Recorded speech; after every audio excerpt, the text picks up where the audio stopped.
Welcome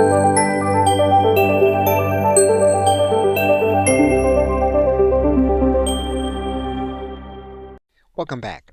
We are now going to suggest a layout for the appearance of our sales letter. And in order to do that, we're going to give ChatGPT some instructions in order to create the layout. We're going to write in our instructions. So what we've done is we are going to give ChatGPT some additional instructions.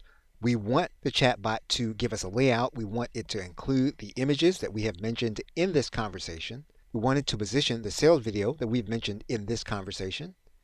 And we also want to suggest an element that has not been mentioned in this conversation, which is the buy button or calls to action. Now that we have given the chatbot proper instructions, we're now going to click enter.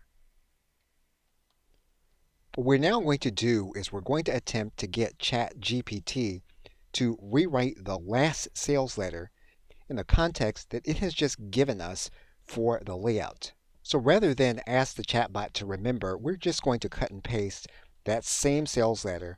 We're going to ask it to suggest the same layout, but with the sales letter it's already created. We're now going to click enter.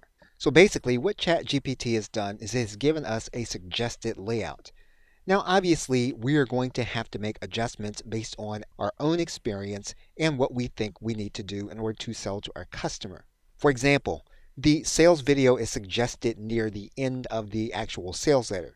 Typically, the sales letter is going to be closer to the beginning or sometimes at the very top. But you do have a starting point to begin your sales letter, and you have a suggestion on how it should be laid out and in the order in which the content should be placed, including the images.